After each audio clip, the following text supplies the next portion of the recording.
J'ai passé des heures à lire ces théories et à réfléchir, comment peut-on croire en un vieil homme barbu assis dans les nuages? Prier un homme au paradis? Vous croyez aux histoires des livres pour enfants? Pendant un moment, j'ai pensé que j'étais supérieur pour ne pas l'avaler. Je suis devenu fier de mon incrédulité, comme si c'était un signe d'intelligence. Ces idiots et leur religion, dis-je. Ce n'est qu'une illusion, je ne crois vraiment en rien. Mais ensuite la vie arrive et montre que le vide est aussi fatigant. Quand rien n'a de sens, même le cynisme perd de sa grâce. C'est à ce moment-là que l'islam est entré dans mon histoire. Et ce n'est pas un hasard, c'est grâce à Malcolm X. Ce personnage m'a profondément marqué. Pour la première fois, j'ai compris ce que signifiait dépendre de Dieu et non des hommes. Soumettez-vous à la volonté divine et non aux algorithmes des réseaux sociaux ou aux caprices du gouvernement. Aujourd'hui, je regarde les influenceurs à succès et je vois la même logique, certains vendent des paris, d'autres font la promotion de la drogue, tous esclaves d'un système qui ne mène nulle part. Si je pouvais poser une question au prophète Mahomet, que la paix soit sur lui, ce serait quelque chose de simple, comment garder une foi ferme dans un monde qui s'obstine à nous égarer? Mais avant d'en arriver là, permettez-moi de me présenter correctement. Mon nom de naissance est Antonio, mais tout le monde m'appelle Snico. Maintenant, en tant que musulman, j'ai choisi Ibrahim ou peut-être Abdulhamed, je suis encore en train de décider. Ce qui compte, c'est que lorsque mes frères m'appellent « frère Snico », j'ai l'impression d'appartenir à quelque chose de plus grand. J'ai grandi entre Manhattan et New Haven, dans le Connecticut, mais je vis maintenant à Plainfield, dans le New Jersey. C'est curieux à quel point les lieux se ressemblent, même distance de New York, même mélange de culture, même énergie. Cet hôtel me rappelle en fait mon enfance, lorsque nous allions jouer au football. C'était toujours comme ça, des équipes de différentes villes, des salles partagées, cette montée d'adrénaline avant les matchs. La vie dans l'Est des États-Unis a ce rythme rapide, mais aussi cette diversité qui m'a façonné. En effet, hier, lors d'une séance de questions, un frère haïtien m'a fait la surprise. Il était là, un peu timide, et dit soudain, « Es-tu haïtien ?» J'ai ri, parce que cela ne semble pas être le cas, mon père est originaire de là-bas, mais je me suis davantage inspiré de ma mère, qui est philippine.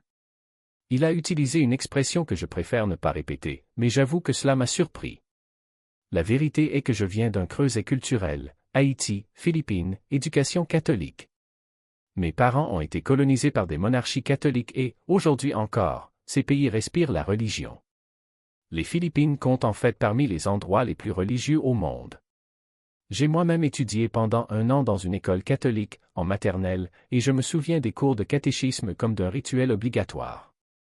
Il s'agissait de lire la Bible, de mémoriser des passages, de suivre ce processus pour devenir un homme catholique ou une femme, bien sûr. Mais ce n'était pas pour moi. Par la suite, ma famille a migré vers le protestantisme, plus précisément vers le baptême presbytérien. Ah, les églises baptistes. Ceux-là savaient rendre un service animé.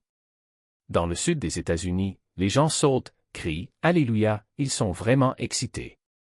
Comparé au service catholique, qui ressemblait davantage à des funérailles, saint, saint, saint, dans un chœur monotone c'était le jour et la nuit.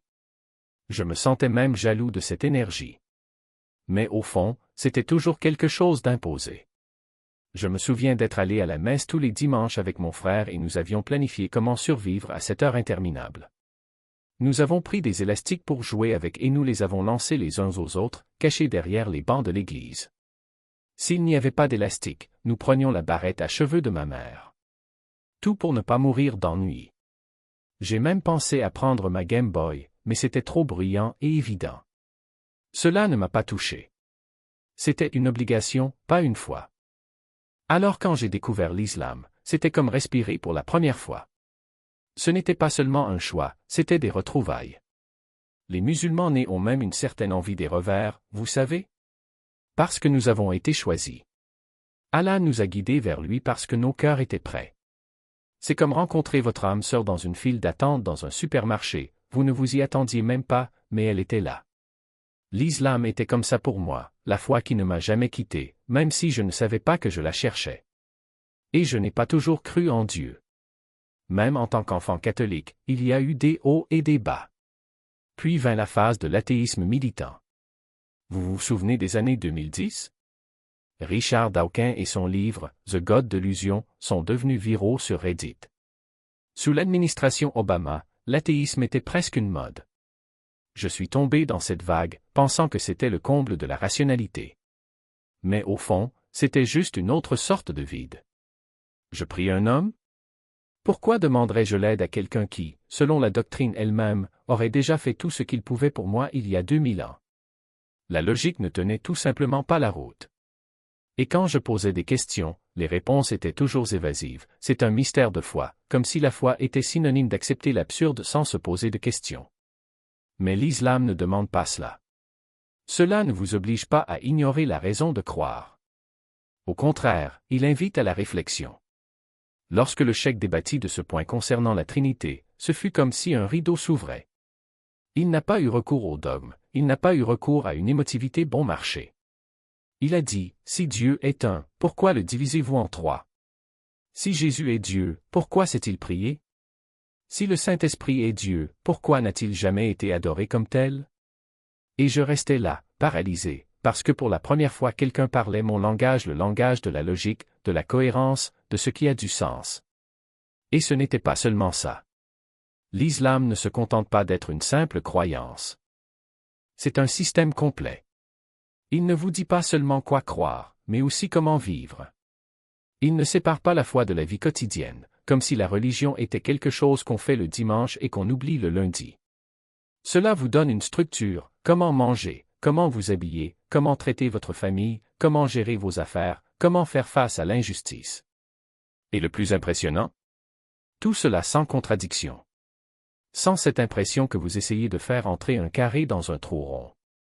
Vous vous souvenez quand j'ai parlé du vide de l'athéisme? Il en est ainsi.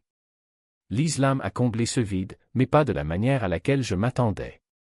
Ce n'était pas un soulagement instantané, comme si je prenais des analgésiques.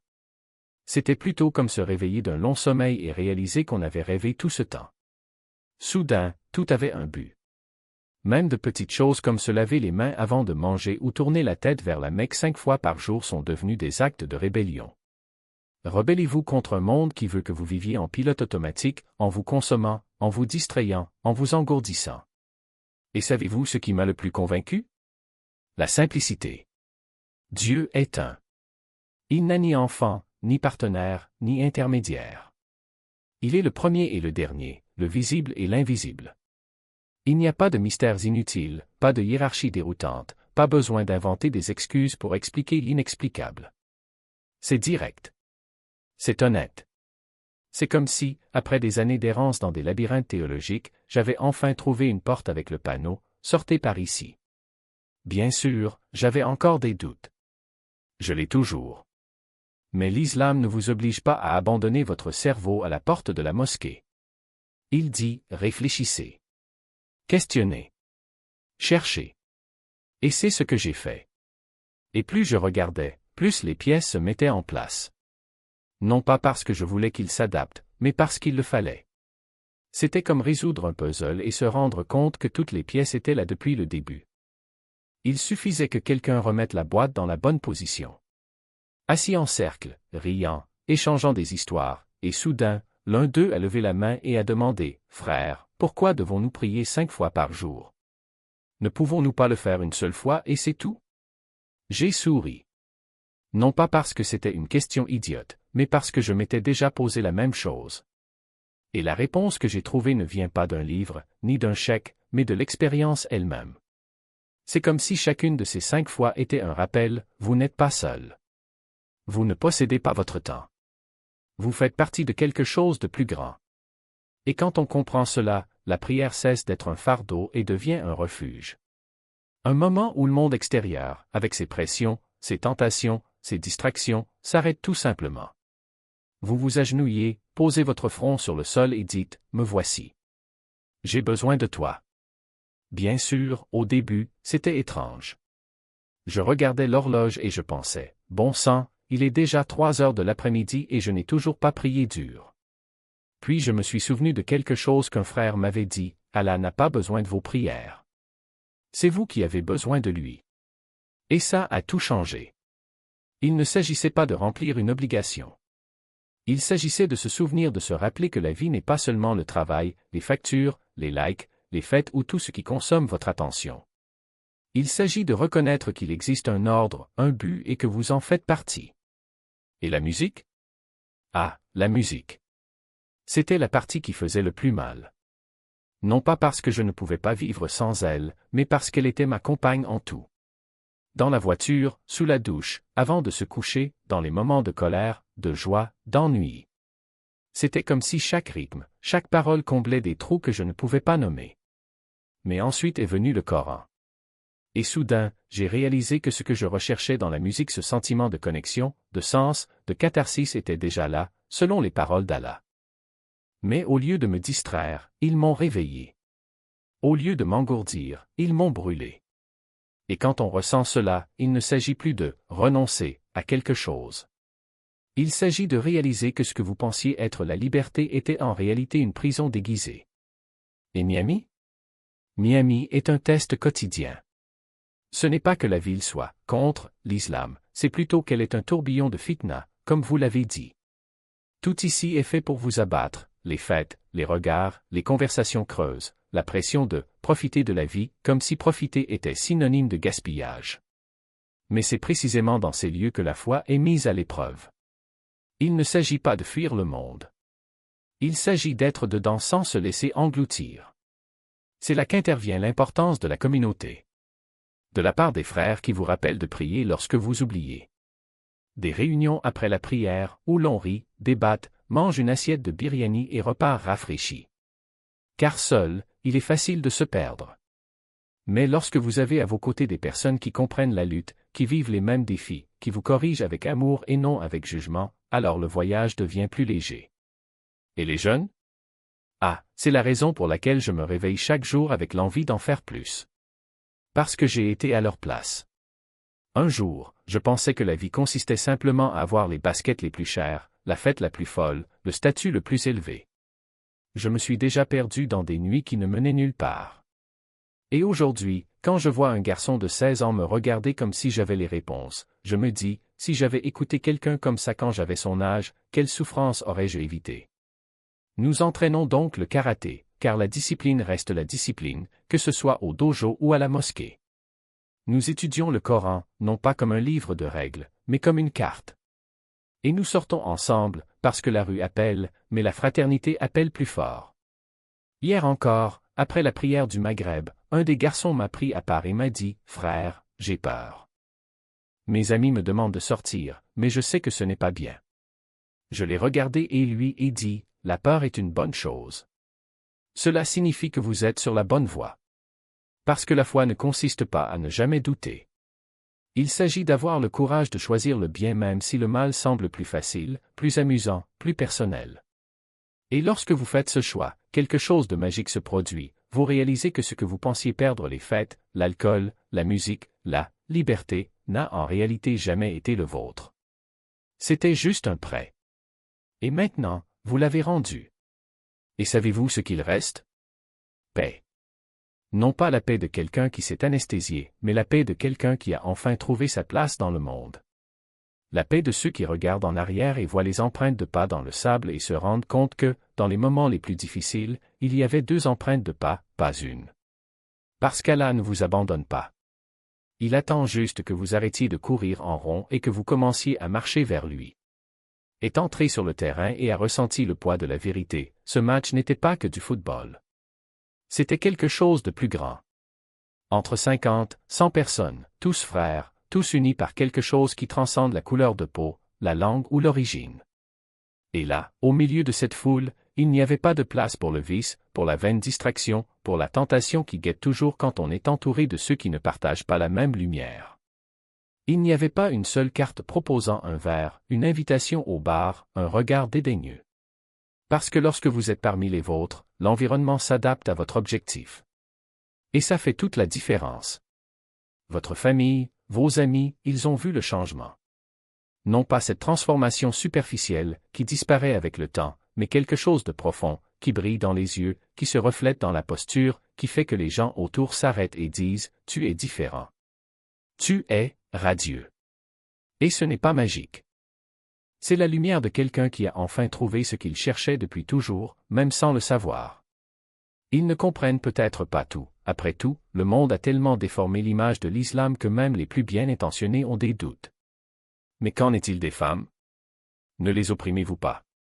Et puis vous expliquez, patiemment, parce que la vérité exige de la clarté. En Occident, on dit respecter les femmes en les appelant reines indépendantes, mais ils les laissent nues dans les rues, exposées, vulnérables, alors qu'elles se battent pour des droits qui leur appartiennent déjà. En islam, nous respectons les femmes en les protégeant, en les couvrant. C'est un complément. Un homme ne peut pas supporter une vie. Une femme n'est pas faite pour porter le poids d'une guerre. Chacun a son rôle, sa valeur, son honneur. Et quand ils comprennent cela, ils se rendent compte que l'islam ne les diminue pas, il les met sur un piédestal. Et puis vient la question, mais qu'en est-il de Dieu? Comment en es-tu si sûr? Et la réponse est simple, parce qu'il est Al-Alim, l'omniscient. Il n'y a aucun moyen de le tromper, il n'y a aucun moyen de négocier avec lui. D'autres religions prêchent qu'il est possible de contourner les règles, qu'il existe des failles, des exceptions. Mais pas l'islam. Il est clair, chaque pensée, chaque intention, chaque action est vue, connue, pesée. Et c'est précisément cette transparence qui apporte la paix. Parce que quand on sait qu'il n'y a rien à cacher, on arrête de se battre. Vous vous rendez. Et dans l'abandon, il trouve la liberté. C'est ce qu'a découvert Malcolm X à la Mecque. Ce n'était pas seulement un voyage, c'était une révélation. Lui, qui a passé des années à haïr, à séparer, à juger, à marcher sur cette terre sacrée et a vu l'impossible, blancs et noirs, arabes et africains, riches et pauvres, tous prosternés ensemble, mangeant dans la même assiette, partageant le même toit, s'appelant frères. Et là, devant cette unité, il a compris que tout ce qu'il avait défendu auparavant était un mensonge. Une illusion construite par les hommes, pas par Dieu. Et il a eu l'humilité d'admettre, j'avais tort. Nous l'avions tous. Il n'y avait ni fierté, ni honte, juste la vérité, nue et crue. Et cette lettre de la Mecque, est l'un des documents les plus puissants jamais écrits. Parce que cela montre que même les plus grands guerriers peuvent s'incliner devant la vérité. Et cette foi ne consiste pas à avoir toutes les réponses, mais à avoir le courage de remettre en question ses propres certitudes. Et aujourd'hui? Que nous réserve l'avenir? Peut-être que la bonne question n'est pas « Où vous voyez-vous dans 5 ans », mais « Comment voulez-vous qu'on se souvienne de vous ?» Parce que demain est incertain, mais aujourd'hui est un choix. Et son choix est clair, être meilleur. Mieux en tant que musulman, meilleur en tant que mari, meilleur en tant que père, meilleur en tant que serviteur d'Allah. Construisez des mosquées, diffusez le savoir, vivez de telle manière que lorsque les gens le regardent, ils y voient le reflet de ce qu'est réellement l'islam. Vous ne savez pas comment vous allez y arriver? Cela n'a pas d'importance. Parce qu'Allah ne vous demande pas d'avoir la carte complète, il vous demande seulement de passer à l'étape suivante. Et il fait confiance. Parce que vous savez qu'à la fin, tout se met en place. Mais il y a quelque chose qui le dérange. Quelque chose qui vous fait regarder le monde et ressentir une oppression dans votre poitrine. C'est cette génération, cette jeunesse perdue, qui consomme le poison comme s'il s'agissait d'eau. Des influenceurs vendant la dégénérescence, célébrant l'autodestruction, transformant la dépendance en divertissement. Écoute, je gagne des millions en faisant la promotion de la drogue, du jeu, du sexe à volonté. Et les gens applaudissent. Parce que le monde leur a dit que c'était ça le bonheur, un plaisir immédiat, sans conséquence. Mais il connaît la vérité. Vous savez que derrière chaque sourire forcé, il y a une âme qui crie. Crier pour quelque chose de réel. Par but. Par Dieu. Parce qu'au fond, tout être humain est né musulman. Certains ont simplement oublié. Et son travail, celui de tous ceux qui ont trouvé la lumière, est de le leur rappeler. Même si c'est un rappel à la fois. Même si ce n'est qu'un mot, un geste, un exemple. Parce que quand on vit la vérité, les gens la ressentent. Et quand ils le ressentent, ils commencent à le remettre en question. Et quand ils remettent en question, ils commencent à changer. Et c'est pourquoi il est ici. Non pas pour juger, non pas pour condamner, mais pour tendre la main. Parce que l'islam n'est pas une prison, c'est une libération. Et le monde est plein d'âmes enchaînées, attendant que quelqu'un leur montre le chemin, parce que c'est la vérité que le monde a besoin d'entendre, non pas comme un discours, mais comme un appel. Un appel qui résonne dans les cœurs avant même que les mots ne soient prononcés. Et quand vous réalisez que votre présence est déjà une invitation, que votre exemple est déjà une réponse, alors vous comprenez, il ne s'agit pas de convaincre, il s'agit d'éveiller. Ils sont fatigués des promesses creuses, des plaisirs qui ne satisfont pas, des chemins qui ne mènent nulle part. Ils recherchent quelque chose de réel, quelque chose qui ne disparaît pas comme de la fumée entre leurs doigts. Et ce que nous proposons n'est pas une théorie, ce n'est pas une philosophie lointaine, c'est une pratique, une transformation qui commence au moment où vous dites oui. Parce que l'islam n'est pas un ensemble de règles, mais une carte pour ceux qui se sont égarés. Ce n'est pas un poids, mais des ailes pour ceux qui ont toujours voulu voler. Regardez autour de vous. Les réseaux regorgent de voix qui façonnent les esprits, qui dictent les désirs, qui vendent des illusions comme si elles étaient du bonheur. Mais que proposent-ils? Distraction, addiction, un vide qui grandit à chaque clic. Pendant ce temps, les âmes crient même si elles ne savent pas qu'elles crient. Ils cherchent un but, ils recherchent la paix, ils recherchent quelque chose qui les fait se sentir vraiment vivants. Et c'est là que nous intervenons. Non pas avec des sermons, mais avec des actions. Pas avec jugement, mais avec compassion. Parce que quand quelqu'un tend la main, ce n'est pas pour tirer vers le bas, mais pour soulever. Vous avez vu ce jeune homme à la conférence, n'est-ce pas?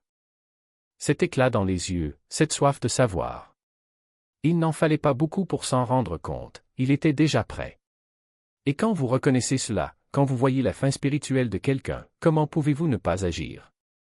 Comment pouvez-vous ne pas offrir ce dont il ne sait même pas avoir besoin? Parce que la connaissance est comme l'eau pour ceux qui ont soif, elle ne se refuse pas, elle est offerte. Et il ne s'agit pas seulement de lui. Il s'agit de tous ceux qui, sans s'en rendre compte, sont au bord du réveil. Avez-vous déjà remarqué à quel point les crises mondiales, les guerres, les injustices, le désespoir collectif ouvrent des portes qui semblaient auparavant fermées? Les gens se questionnent. Ils cherchent. Et quand ils regardent, ils trouvent. Et quand ils le trouvent, ils changent. C'est ainsi que se produisent les révolutions spirituelles, non pas avec du bruit, mais avec le silence. Pas avec force, mais avec vérité. Qu'en est-il de ceux qui tentent de nous égarer? Ceux qui profitent de notre faiblesse, qui nous vendent du poison comme s'il s'agissait d'un médicament? Ils ne veulent pas que vous réfléchissiez. Ils ne veulent pas que vous le remettiez en question. Ils veulent que vous consommiez, que vous soyez distrait, que vous viviez en pilote automatique. Parce qu'un peuple distrait est un peuple contrôlé. Mais vous n'êtes pas distrait. Vous savez qu'il y a quelque chose de plus grand. Et vous le savez, au fond, eux aussi le savent. Ainsi, lorsque la tentation surgit, argent facile, plaisir momentané, approbation creuse, vous choisissez ce qui dure. Choisissez ce que vous construisez, pas ce que vous détruisez. Choisissez ce qui rehausse l'âme, pas ce qui la ronge. Car au final, ce ne sont pas les soirées de fête dont vous vous souviendrez, mais les moments où vous avez fait le bon choix, même si c'était difficile. Il ne s'agit pas de l'argent que vous avez gagné, mais de ce que vous avez refusé pour le bien commun. Et c'est ce choix, répété jour après jour, qui définit qui vous êtes. Et quand quelqu'un demande « Pourquoi l'islam ?», la réponse est simple. Parce qu'il ne promet pas un paradis lointain, il le construit ici, maintenant, dans chaque acte de gentillesse, dans chaque parole sincère, dans chaque décision qui aligne le cœur avec le Créateur. Parce que cela n'exige pas la perfection, mais l'effort. Cela ne nécessite pas une soumission aveugle, mais une confiance consciente. Et parce qu'en fin de compte, il est la seule chose qui reste lorsque tout le reste échoue. Quant au prophète, que la paix soit sur lui, que demanderait-il? Rien. Parce que votre vie est déjà la réponse. Votre conduite est déjà le guide. Nous n'avons pas besoin de plus de mots, nous avons besoin d'action. Nous avons besoin de courage pour emboîter le pas, et non pour le remettre en question.